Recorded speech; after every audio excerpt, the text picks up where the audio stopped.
imagine a man who develops the most suitable strategy for every problem he encounters and effectively eliminates them. However, let's make sure that these are not ordinary everyday problems. Additionally, let's say this man's favorite person has been brutally murdered in front of his eyes. Meanwhile, in order to intimidate and subdue him, his enemies have forced him to look into the eyes of this person while they are killing him. Afterwards, he finds himself working under these people who killed the person he loved, and he has to be accountable to them for his work. This story sounds familiar, doesn't it? As many of us know, this is the story of Gus Fring, one of the greatest villains in the television history. To understand this perfectly designed character, the question we need to ask is, how did Gus Fring endure all these hardships and manage to destroy all the enemies who wronged him? To understand the character of Fring, let's start by exploring Stoic philosophy and the virtues it encompasses. We are dealing with a character who has turned disciplined work, detailed planning, and developing a clear vision into integral parts of his character. Fring has integrated these qualities into his life in order to surpass the power of his enemies and aims to become the strongest player in the drug production and distribution game. Based on this introduction, the question we need to ask is, how does a person succeed in disciplining himself according to reach his own goals? Before we discussing discipline, we need to understand why our need for discipline stems from a fundamental point. Let's start opposite of the discipline, laziness.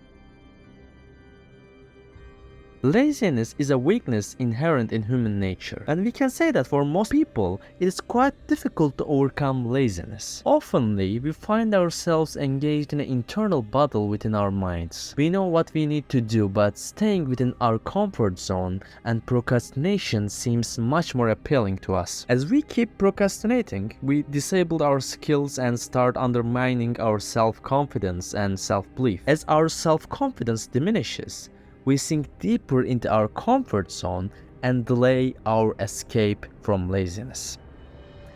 In the long run, this is flawed attitude and leads us to ruin our lives. However, the solution is equally simple, and it was discovered by Stoic philosophers who faced similar laziness problems thousands of years ago.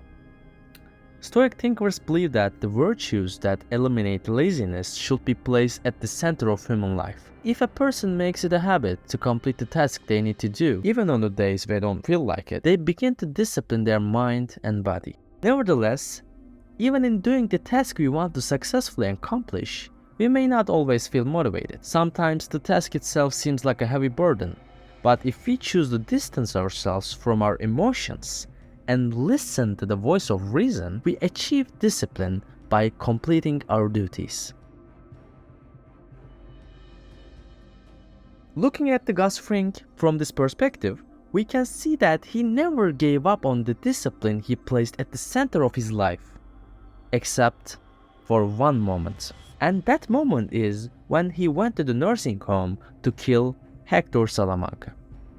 Fring makes such calculated and planned moves to reach this moment, and he manages to program his mind to be laser focused on that goal. Thus, nothing outside of this goal can hinder him from achieving his objectives. And that brings us to the core of Gus Fring's character, and it is his vision.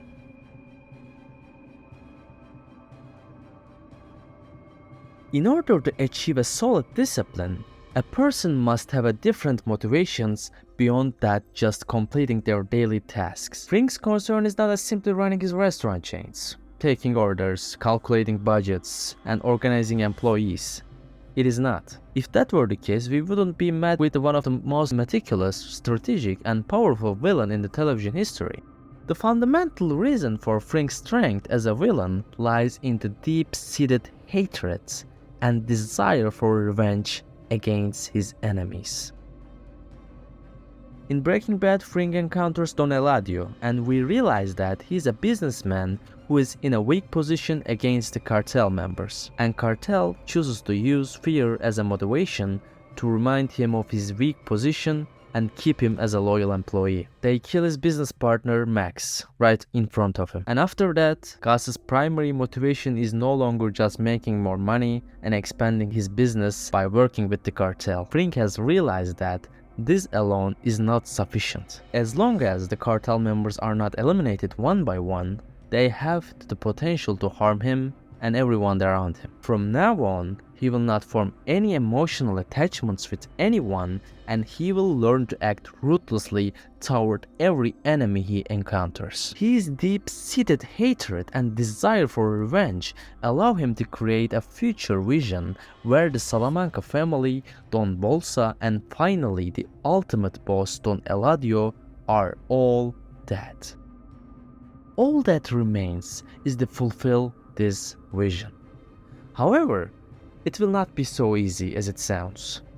Fring must face challenges that most people cannot bear. In order to achieve his goal, he must maintain his cold-headedness and courage. As Fring set his plan in motion to eliminate his rivals one by one, he faces increasingly fierce and cunning attacks from his enemies. When looking at the Cold War between Gus and the cartel, we must not forget that Gus is alone against the entire Mexican cartel. Apart from the men he pays, he doesn't have a single friend he can truly trust and work with. The cartel, on the other hand, consists of countless drug lords who are relatively equal in power, and that is clearly highlights the power imbalance between them. However, this imbalance is not enough to stop Fring. Despite his Max's death, he begins to operate with even greater effort. He can tolerate Hector's disrespect, humiliation, threats, and attempts to sabotage his operation. He can tolerate Walter's enormous ego and his reckless behavior.